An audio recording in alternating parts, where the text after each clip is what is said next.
الحمد لله وكفى وسلام على عباده الذين اصطفى أما بعد فأعوذ بالله من الشيطان الرجيم بسم الله الرحمن الرحيم أمن يجيب المضطر إذا دعاه ويكشف السوء ويجعلكم خلفاء الأرض أإله مع الله قليلا ما تذكرون أمن يهديكم في ظلمات البر والبحر ومن يرسل الرياح بشرا بين يدي رحمته أإله مع الله تعالى الله عما يشركون أمن يبدأ الخلق ثم يعيده ومن يرزقكم من السماء والأرض أإله مع الله قل هاتوا برهانكم إن كنتم صادقين صدق الله العظيم۔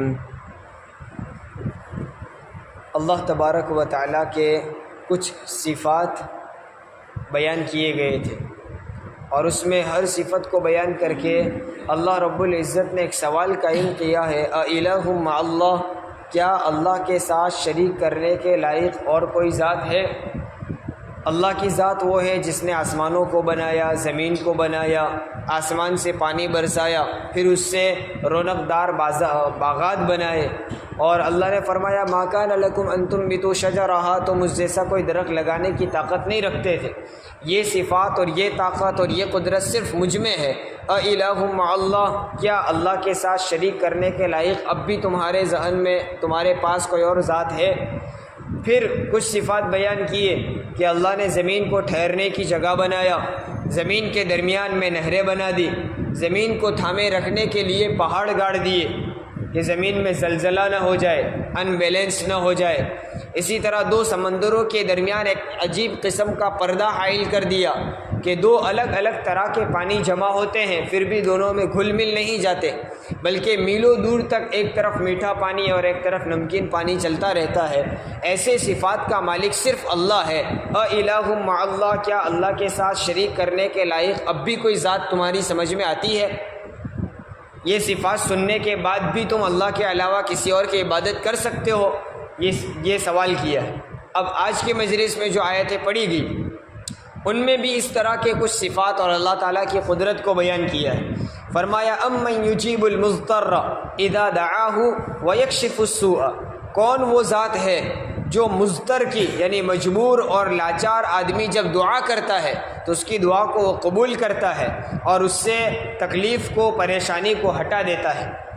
آخر وہ ذات کون سی ہے کہ ایک آدمی دنیا کے سارے رشتوں سے کٹ جائے، سارے سہارے اس کے ختم ہو جائے اور اس کے پاس کسی قسم کی کوئی امید نہ رہے، اب صرف اور صرف اللہ ہی کی ذات سے امید ہو۔ وہ آدمی جب اللہ سے دعا مانگتا ہے اور اللہ اس آدمی کی دعا قبول کر لیتا ہے اور اس کی پریشانیوں کو دور کر لیتا ہے، تو وہ پریشانیوں کو ہٹانے والا اور اس کی سننے والا کون ہے؟ مضطر کہتے ہیں اس آدمی کو جو انتہائی مجبور اور لاچار ہو گیا ہو، اس کے پاس دنیا کے اعتبار سے کوئی سہارا نہ رہے، دوست احباب بھی ساتھ چھوڑ دے، رشتہ دار بھی اس سے تعلق ختم کر دے، اور کوئی پیشوا یا کوئی سماج کا ذمہ دار یا کسی قسم کا کوئی شخص اس کو سہارا دینے کو تیار نہ ہو، اور اس کو بھی یہ محسوس ہو جائے کہ اب دنیا میں ایک مخلوق کے ناطے کوئی آدمی میری مدد کرنے والا نہیں ہے، اب مدد آ سکتی ہے تو صرف اللہ ہی کی، اس کے علاوہ کوئی سہارا نہیں ہے۔ سارے سہاروں کو جو آدمی چھوڑ بیٹھے اور صرف اللہ ہی کی ذات سے اس کو امید لگ جائے، اب اس حالت میں جب وہ اللہ سے دعا کرے گا تو انتہائی اخلاص کے ساتھ کرے گا، یعنی پورا اعتماد اور پورا بھروسہ اللہ ہی پر ہوگا۔ ہماری دعاؤں میں تو اخلاص کی کمی بھی آ جاتی ہے، کیونکہ ہم ایک طرف مانگ رہے ہوتے ہیں رزق کی برکت، لیکن دوسری طرف ہمارا ذہن ہوتا ہے کہ اپنا کاروبار ہے، اس سے سب کام چلنے والا ہے۔ صحت مانگتے ہیں اور دوسری طرف ہمارا ذہن یہ بھی ہوتا ہے کہ ہمارے پاس فلاں علاج اور دوائی ہے، اس سے ہمارا علاج ہو جائے گا۔ لیکن جب آدمی کے پاس اس قسم کا کوئی سہارا ہی نہ رہے اور اس کو پورا یقین ہو جائے کہ کوئی میری مدد کرنے والا نہیں ہے، اب غیبی مدد کوئی اچانک کی آ جائے، عجیب بغیر گمان کے یا بس اللہ کی طرف سے کوئی مدد آ جائے تو کوئی کام بن سکتا ہے، ورنہ ظاہری نظروں میں کوئی ہمارا سہارا نہیں ہے۔ ایسی حالت میں جب وہ اللہ سے دعا مانگے گا تو پورے اخلاص کے ساتھ، یعنی پوری طرح اللہ کی ذات پر بھروسہ اعتماد رکھتے ہوئے مانگے گا۔ اس کو کہتے ہیں اخلاص، اور اللہ کے یہاں اخلاص کی بڑی قیمت ہے۔ بلکہ آدمی جب اخلاص کے ساتھ مانگے گا تو فاسق ہو، فاجر ہو، یہاں تک کہ کافر بھی اخلاص کے ساتھ مانگتا ہے تو اللہ تعالیٰ کی رحمت اس کی طرف متوجہ ہو جاتی، یعنی اخلاص کے ساتھ مانگی ہوئی دعا اللہ ضرور قبول کرتا ہے۔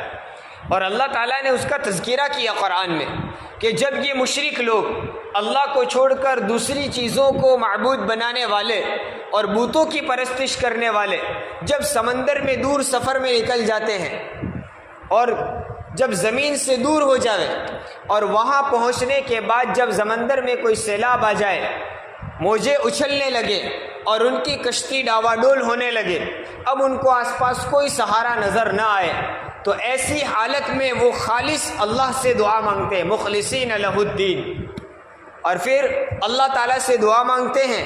اللہ تعالیٰ اس جگہ پر جہاں مخلوق کا کوئی سہارا نہیں، دور دور تک کوئی انسان نہیں ہے جو ان کی مدد کر سکے، اور سمندر میں بھور میں پھنسنے اور ڈوب جانے کا ان کو اندیشہ اور خوف ہے، اس حالت میں جب خالص اللہ سے مانگتے ہیں تو اللہ تعالیٰ ان کی دعا قبول کرتا ہے اور ان کو اس بھور سے نکال کر، اس سیلاب سے نکال کر زمین پر پہنچاتا ہے۔ لیکن ان کی عادت کیا ہے؟ فَلَمَّا نَجَّاهُمْ إِلَى الْبَرِّ إِذَا هُمْ يُشْرِكُونَ، جب نجات پا کر خشکی میں زمین پر آ جاتے ہیں تبھی فوراً شرک کرنے لگتے ہیں۔ بہرحال وہ تو ان کی عادت ہے، لیکن آیت سے پتہ چلا کہ کوئی مشرک اور کافر آدمی بھی خالص اللہ سے اخلاص کے ساتھ اللہ سے مانگتا ہے تو اللہ تعالیٰ اس کی دعا بھی قبول کرتا ہے اور اس مصیبت سے اس کو نجات دیتا ہے۔ اس لیے حدیث میں آتا ہے کہ 3 قسم کے لوگوں کی دعا کبھی رد نہیں ہوتی، 3 قسم کے لوگوں کی دعا ہمیشہ قبول ہوتی ہے۔ ایک مظلوم کی دعا، اور دوسرا مسافر کی دعا، اور تیسرا باپ کی اپنے بیٹوں کے حق میں کی گئی بد دعا۔ یہ 3 قسم کی دعائیں کبھی رد نہیں ہوتی، اور اگر اس میں غور کیا جائے تو یہ تینوں قسم کے لوگ بھی اخلاص سے مانگتے ہیں۔ آدمی سفر میں ہو، مسافر ہے، سفر میں ہے، یعنی وطن سے دور ہے، نہ اس کا مکان ہے، نہ یہاں دوست احباب ہے، نہ رشتہ دار ہے، اکیلا اور تنہا ہے، اس جگہ اگر وہ کسی مصیبت میں پھنس جائے، کسی پریشانی میں آ جائے تو وہ اللہ تعالیٰ سے بڑے گڑ گڑا کر اخلاص کے ساتھ مانگے گا۔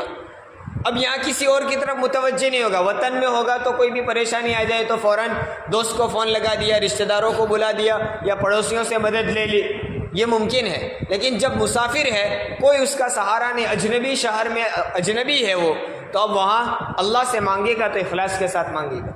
اسی طرح دوسرا مظلوم آدمی، جب اس پر ظلم ہو رہا ہے اور ظلم سہ کر وہ تھک گیا ہے، اب وہ اللہ سے مانگے گا تو ظلم کو دور کرنے کے لیے اللہ کی طرف پوری طرح متوجہ ہو کر اخلاص سے مانگے گا۔ تیسری قسم کا وہ شخص، یعنی باپ جو اپنے بیٹوں کے لیے بد دعا کر دے، وہ بھی اخلاص ہی کے ساتھ ہوگی۔ کیوں؟ اس لیے کہ باپ کی شفقت اور باپ کی اپنے بیٹوں سے ہونے والی محبت کا تقاضا تو یہ ہے کہ کبھی وہ اپنی اولاد کے لیے بد دعا نہیں کرتا، لیکن اس کے باوجود اگر کوئی باپ بد دعا کرتا ہے تو اس کا مطلب یہ ہے کہ وہ اپنے بیٹوں سے اتنا عاجز آ چکا اور اتنا تھک چکا ہے اور اتنا پریشان ہو گیا ہے کہ اب مجبور ہو کر وہ اللہ سے ان کے حق میں بد دعا کر رہا ہے۔ حالانکہ کوئی باپ اپنے بیٹوں کے لیے بد دعا کرے ایسا تصور نہیں ہوتا، لیکن اگر کر رہا ہے تو سمجھ لو کہ وہ بہت زیادہ تھک چکا ہے اور مجبور ہو چکا ہے، اس لیے اب سارے سہاروں کو چھوڑ کر وہ اللہ سے مانگ رہا ہے، اس لیے اللہ اس کی دعا بھی قبول کر لیتا ہے۔ تو اللہ تعالیٰ کے یہاں اخلاص کی بڑی برکت ہے۔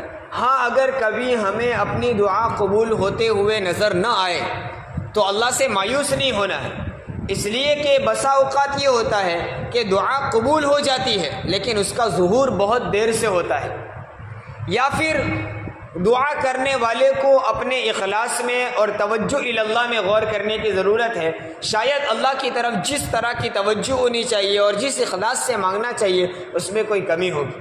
الغرض اللہ تعالیٰ فرماتے ہیں کہ کون وہ ذات ہے جو مضطر کی، مجبور کی، یعنی اس کا کوئی سہارا نہیں ہے، کوئی مدد کرنے والا نہیں ہے، چاروں طرف سے اس کے لیے پریشانیاں ہیں۔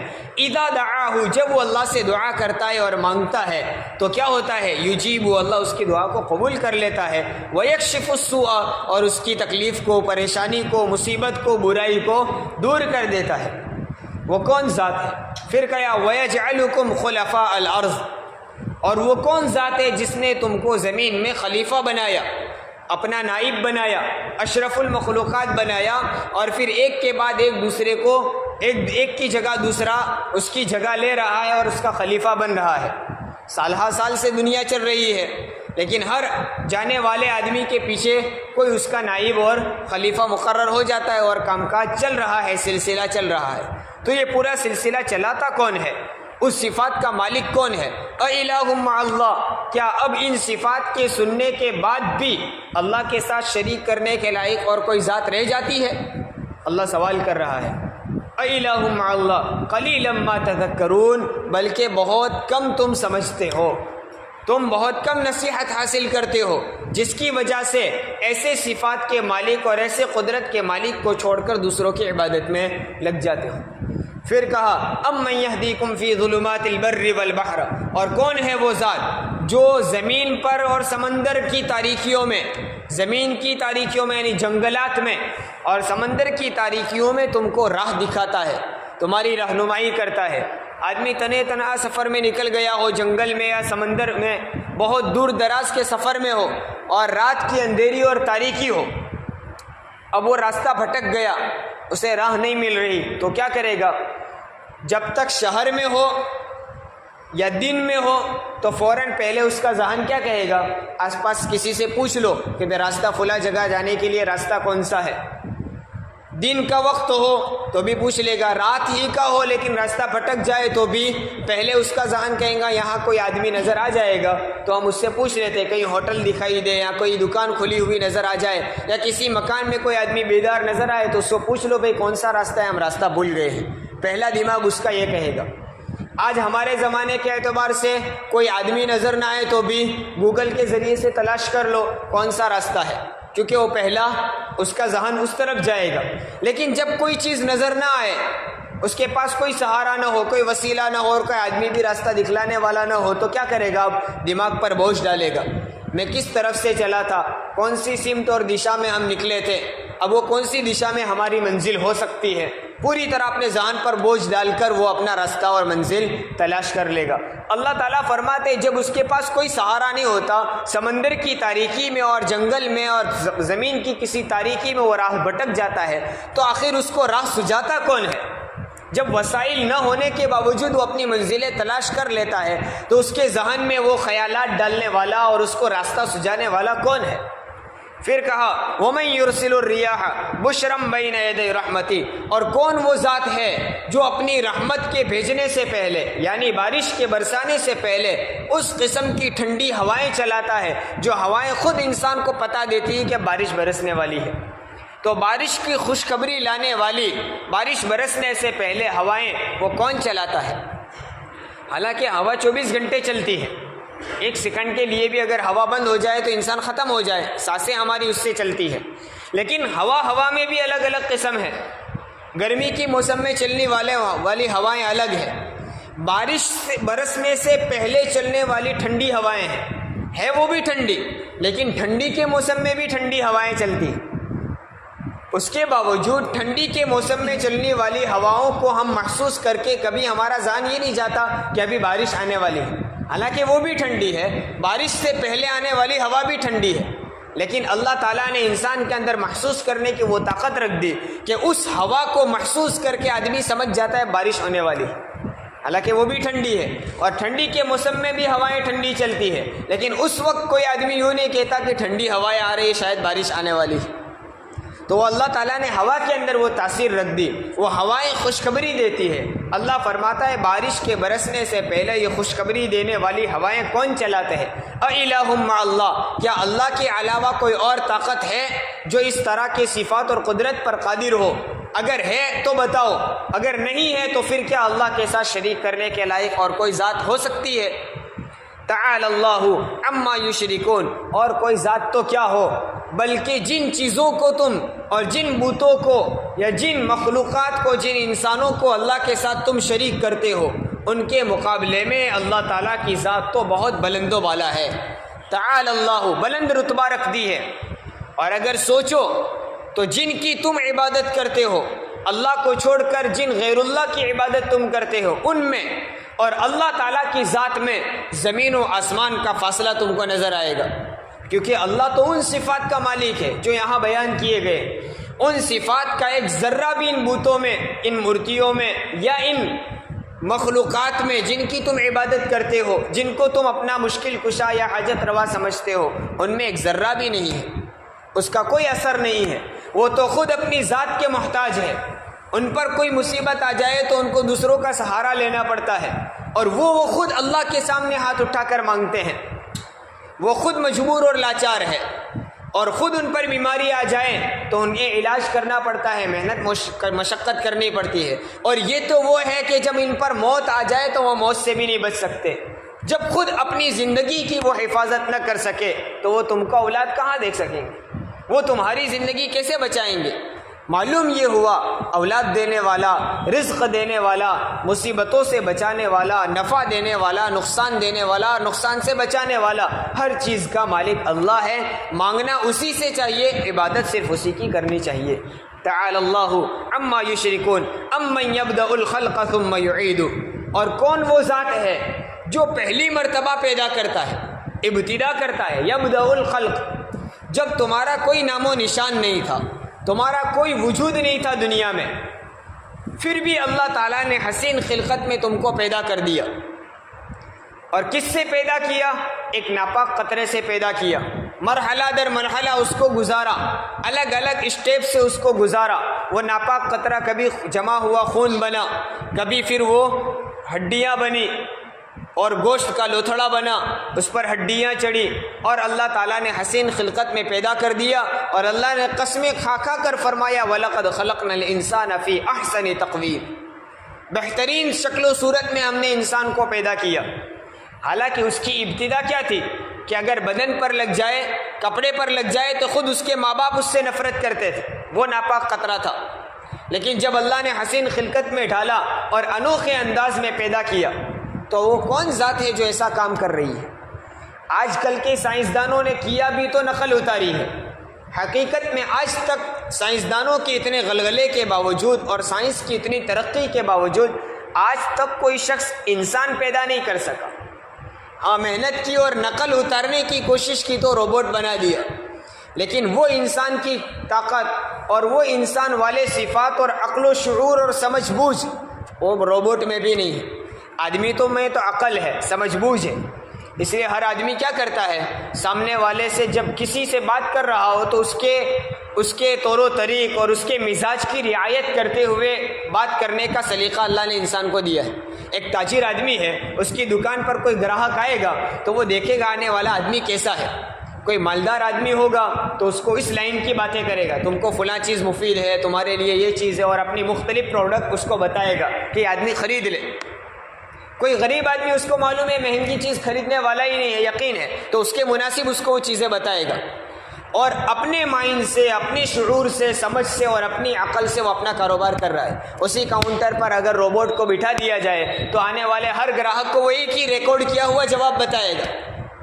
تو انسان کے پاس وہ کہاں طاقت ہے؟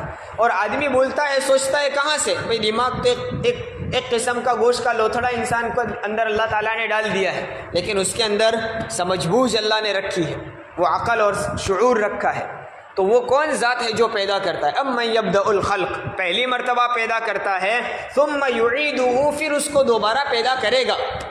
انسان مر کر ختم نہیں ہو جانے والا، مرے گا اور مٹی ہو جائے گا ظاہراً، لیکن اللہ تعالیٰ ایک موقع آئے گا آخرت میں اس کو دوبارہ کھڑا کرے گا۔ تو وہ کون ذات ہے جو دوبارہ پیدا بھی کر سکتی ہے؟ ہماری بنائی ہوئی چیز کے سارے اسپیئر پارٹ ٹوٹ جائے اور ختم ہو جائے، مٹی میں مل جائے، تو ہم اسی اسپیئر پارٹ کو جوڑ کر نہیں بنا سکتے، ہاں دوسرا میٹیریل استعمال کر کے بنائیں گے، لیکن کوئی چیز بالکل ٹوٹ پھوٹ کر ختم ہو جائے تو اسی کو ہم دوبارہ بنا سکتے نہیں۔ اللہ کی ذات وہ ہے کہ انسان کو زمین میں دفن کر دیا جائے یا آگ میں جلا دیا جائے یا سمندر میں ڈبو دیا جائے، اس کے سارے اعضاء ختم ہو جائے، مٹی میں مل جائے، گل سڑ کر ختم ہو جائے، پھر بھی اللہ تعالیٰ ان سارے اعضاء کو جمع کر کے دوبارہ کھڑا کرے گا۔ آخر وہ ذات کون ہے جو ان ساری چیزوں کے پیچھے کار فرما ہے؟ ثم یعیدہ، دوبارہ وہ پیدا کرے گا۔ ومن یرزقکم من السماء والارض، اور کون وہ ذات ہے جو آسمان سے اور زمین سے تم کو رزق پہنچا رہا ہے؟ کہیں آسمان سے بارش برسا کر، زمین سے غلے پھل فروٹ نکال کر اور زمین سے مختلف قسم کے خزانے نکال کر تمہاری روزی کا انتظام کر رہا ہے، وہ کون ہے؟ کیا تم اپنی محنت سے حاصل کرتے ہو؟ اگر ایسا ہی ہے تو پھر فرق کیوں؟ ایک آدمی صبح سے لے کر شام تک دن بھر محنت مشقت کوشش کرتا ہے، پسینہ بہاتا ہے، پھر بھی اتنی روزی کماتا ہے کہ ایک دن کا گزارا ہو جائے، اور ایک آدمی آفس میں ایک ایسی والی آفس میں بیٹھ کر چند دستخط کرتا ہے اور اتنی روزی کماتا ہے کہ سال بھر کا گزارا ہو جائے۔ تو پھر یہ فرق کیوں؟ اگر محنت کی بنیاد پر تھا تو دستخط کرنے والے کو تو ایک وقت کی بھی روزی نہ ملنی چاہیے تھی، اس میں کیا محنت ہے؟ لیکن اللہ تعالیٰ کی طرف سے یہ روزی کی تقسیم ہے، تو وہ کون ہے جو آسمانوں سے اور زمین سے تمہارے لیے روزی کا انتظام کرتا ہے؟ ان صفات کو سننے کے بعد بھی کیا تم یہ کہہ سکتے ہو کہ اللہ کے علاوہ کوئی اور ہے جو روزی یا اولاد دیتا ہو یا ان قدرتوں پر قادر ہو؟ اگر نہیں ہے تو پھر دوسروں کی عبادت نہیں۔ اِلٰہٌ مع اللہ، کیا اللہ کے ساتھ شریک کرنے کے لائق اب بھی تمہارے ذہن میں کوئی بات ہے، کوئی ذات ہے؟ قل ہاتوا برہانکم ان کنتم صادقین، اگر ایسے کمالات ایسی قدرتوں کو سن لینے کے بعد بھی کوئی یوں کہتا ہے کہ فلاں بزرگ یا فلاں شخص یا فلاں بت یا فلاں مورتی یا فلاں چیز روزی دیتی ہے، اولاد دیتے ہیں، مصیبتوں کو ٹالنے والے ہیں وغیرہ وغیرہ، اللہ کے علاوہ کسی اور ذات کو اللہ کے ساتھ شریک کرتی ہے، تو اے محمد آپ کہہ دیجئے، اللہ تعالیٰ اپنے نبی کو کہہ رہے، قل آپ کہہ دیجئے ہاتوا برہانکم ان کنتم صادقین، اگر تم سچے ہو تو تمہاری کوئی دلیل لے آؤ۔ ہم نے تو اتنے سارے دلائل دے دیے کہ اللہ کی ذات یہ صفات کی مالک، وہ صفات کی مالک، یہ ایسی قدرت اس میں ہے۔ اگر تم بھی کسی کو اپنا معبود سمجھتے ہو اللہ کے علاوہ تو پھر کوئی دلیل لے کر آؤ، اس جیسے کمالات اور قدرت ہم کو بتاؤ کہ جس کی بنیاد پر ہم ماننے کے لیے مجبور ہو جائیں کہ ہاں ان کی بھی عبادت کی جائے، لیکن کوئی دلیل لا سکے گا نہیں۔ نتیجہ یہ ہوا کہ ساری قدرتوں کا مالک اللہ تعالیٰ ہے۔ اللہ تعالیٰ اپنی قدرتوں کا استحضار اور یقین ہمیں عطا فرمائے، اور تا دم حیات ایمان پر توحید کے ساتھ قائم رہتے ہوئے اس دنیا سے جانے کی توفیق عطا فرمائے۔ آمین۔